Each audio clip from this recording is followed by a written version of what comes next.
Hello my fellow pilots and welcome again to another episode of Star Citizen FM, episode 48. Star Citizen FM is a fan community show focusing on anything related to Star Citizen, the community, or anything else in the verse that you might find interesting. Star Citizen FM is hosted by yours truly, Dr. Hawk, so join me on my 48th episode as we go over some of the interesting highlights this week. Right off the bat, I'd like to start with our next milestone that we've achieved, $34 million. This was done without any special kind of ship promotions or any other sales. This was all done by your guys' dime, so congratulations, pat yourselves on the back for this stretch goal, and as always, set your eyes on the next one, as I know we are already a fourth of the way through $34 million, so on our way to 35. With the $34 million, we have unlocked the MISC Starfarer Hull C, the discrete variant.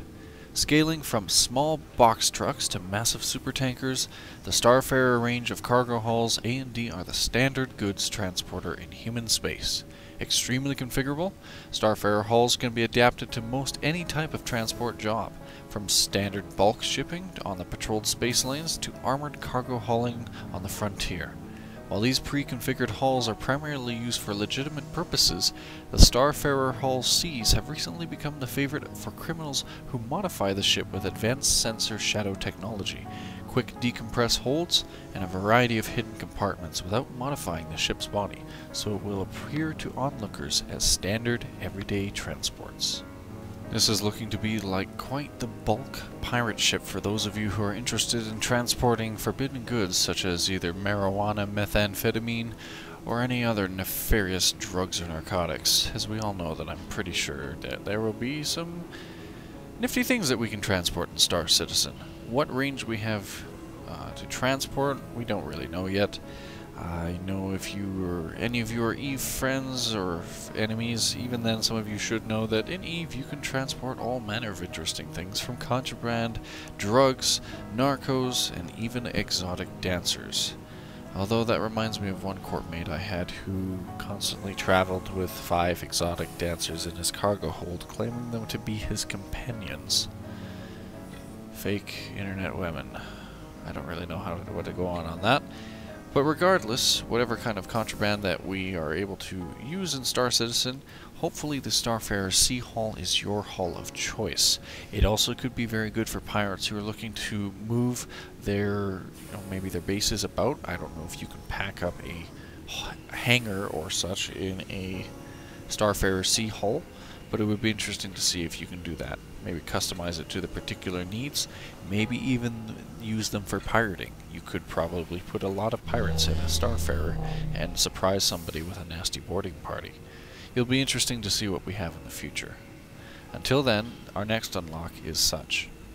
The last voting poll included a few interesting places that we will be able to explore in Star Citizen. One of them stood out for me, and I know I voted on this one, was a black hole, or at least the event horizon of a black hole. Some of you said this might be slightly boring, some of you are interested in it. I think, since black holes are something that we don't fully understand, it would be interesting to see a CIG concept into Star Citizen. As such, we've unlocked the TAMSA system. Located near the fringe of Banu space, TAMSA system features a massive central star that has collapsed into a black hole. Evidence suggests that there were at least 2 more planets in the system when the star collapsed before the ensuing black hole engulfed them. Only 2 planets remain in the system, a Shitonian world and a gas giant located far from the black hole's event horizon. Initial surveys indicate that the 2 outer planets are slowly being pulled towards the black hole, leaving the 2 as a risky proposition at best for any sort of colonization. Now, depending on what kind of time frame that Star Citizen plans to follow, whether it be real time or maybe a little bit of doctored, I guess you could say, physics, it'd be interesting to see if this is sort of a permanent location that we as players can enjoy for such as pirates, traders, or very entrepreneurial businessmen alike, or if they will accelerate time a little, and these players who take the risky endeavors to develop in this system end up finding their hard-worked and well-earned investments being sucked up by a black hole. It'd be fairly interesting too if you could fly your ship into that. just never return, which would raise some interesting questions. Would you travel into time, or would you just be obliterated? But I'll leave that for CIG to explore. I think it would be interesting to have a Star Citizen system that has a black hole.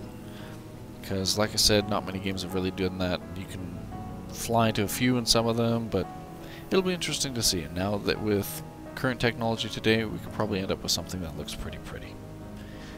So for the next locations that you guys can vote for, you have a number of options, them being a stellar graveyard, a Banu trading port, a lost human colony, nebula refueling complex, unexplored natural wonder, which is kind of ambiguous, Tevran ghost world, fully aquatic planet, Xi'an science outpost, and a binary star system.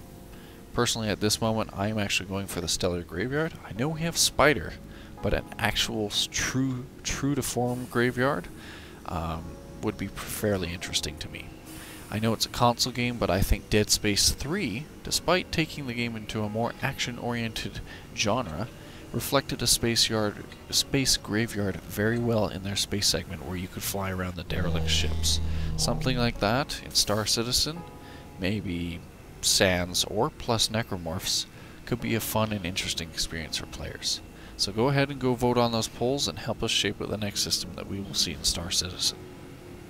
Our next article that we're going to go over is something that I think is worthy of note, as it's fairly important, and if it holds true, we should see more of it in the coming weeks. So, as you guys know, I used to recap Wingman's Hangar as Star Citizen FM, get out on its feet, and I found out what I wanted to do with the show, and I'm still figuring things out. Until the game releases, my plans will not ever reach full fruition.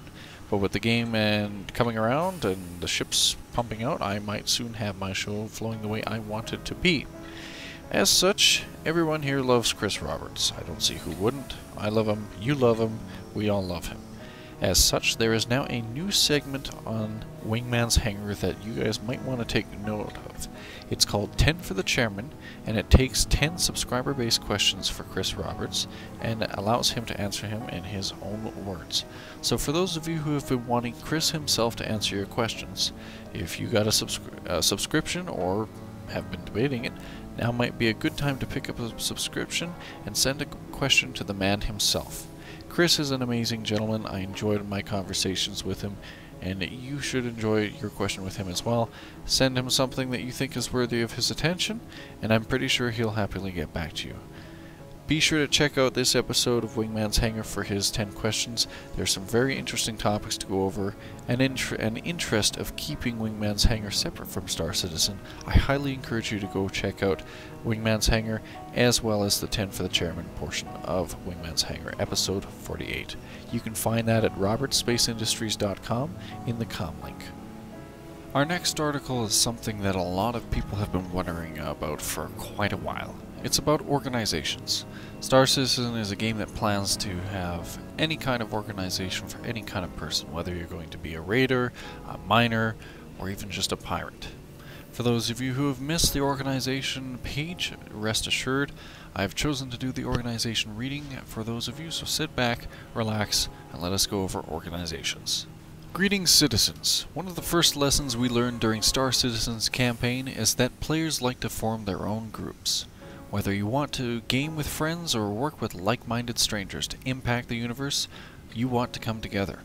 We knew going in the project that Star Citizen would need a robust guild squadron system, but we had no idea what we would need before the game launched. As soon as the RSI forums went online last year, players were already building their own squadrons, pirate clans, merchant companies, and more. As a result, we decided to start building organizations into the website today instead of waiting for the game to launch.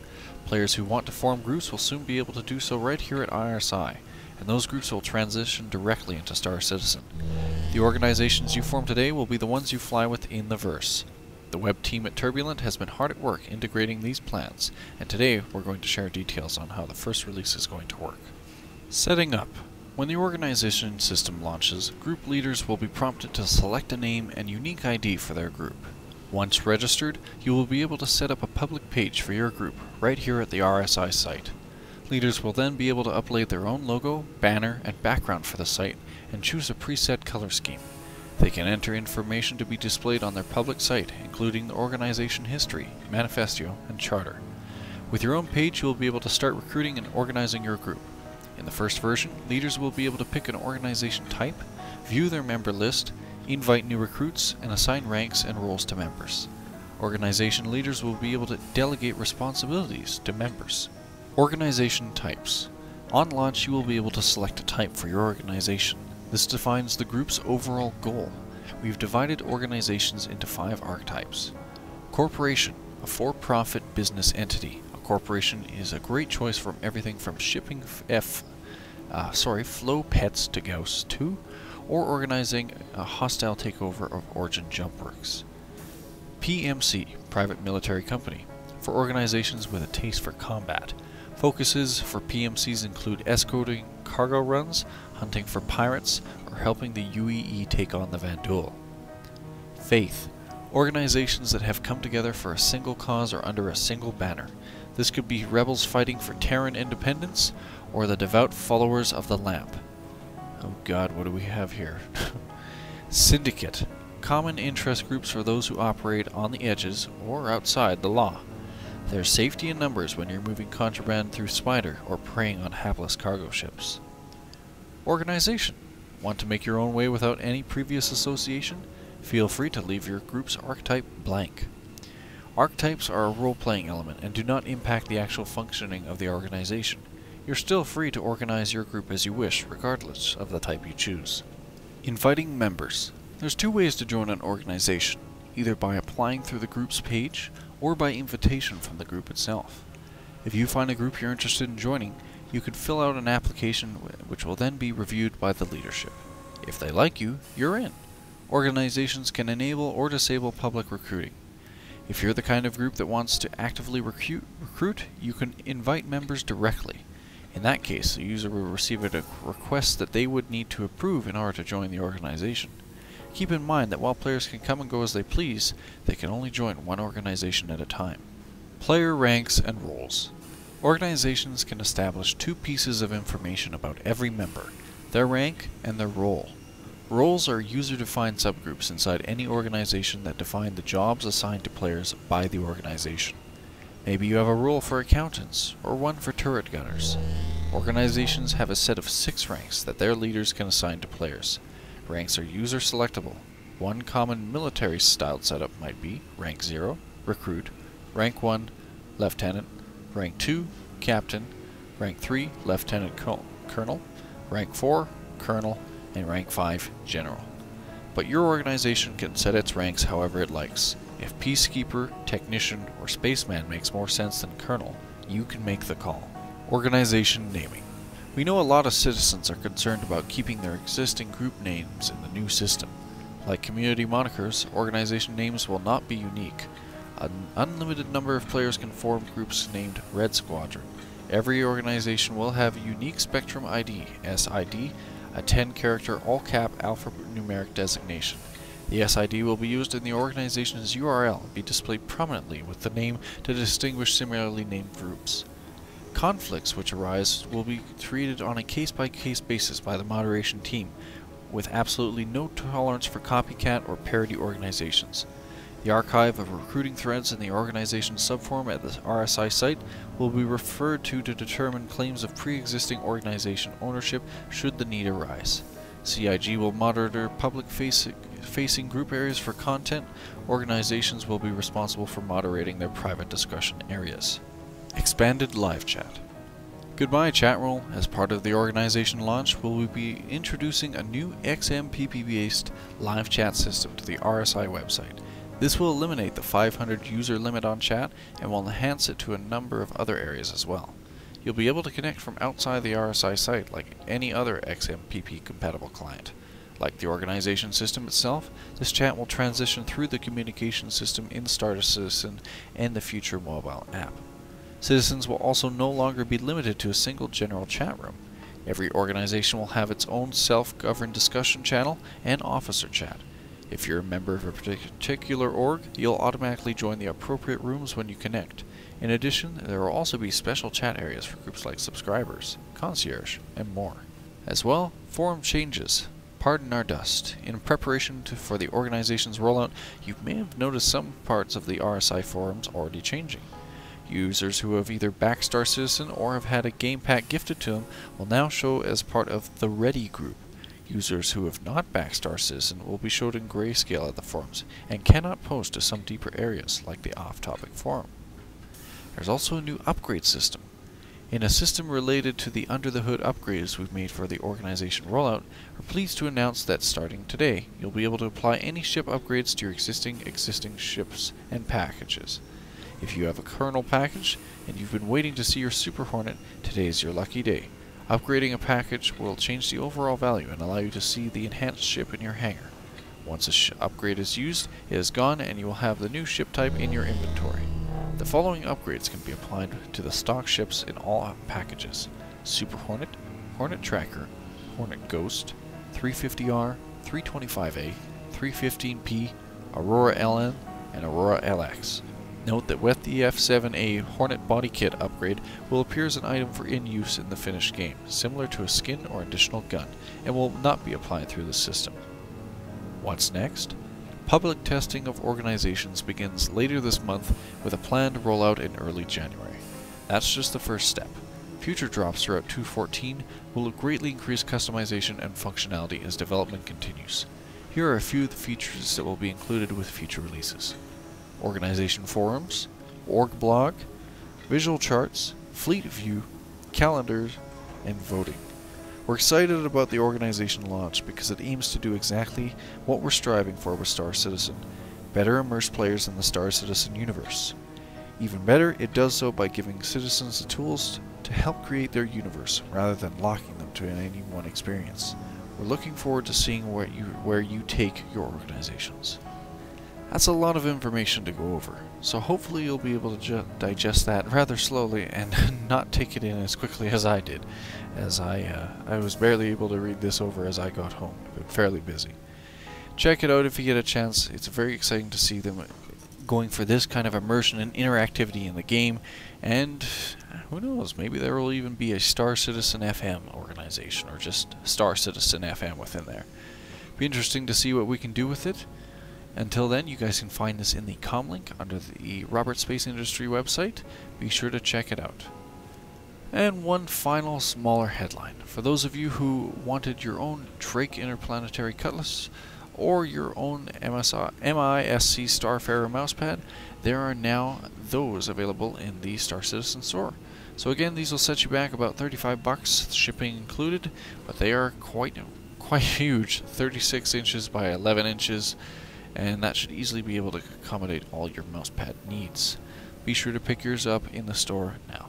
Well, ladies and gentlemen, that pretty much wraps up our episode of Star Citizen FM, episode 48.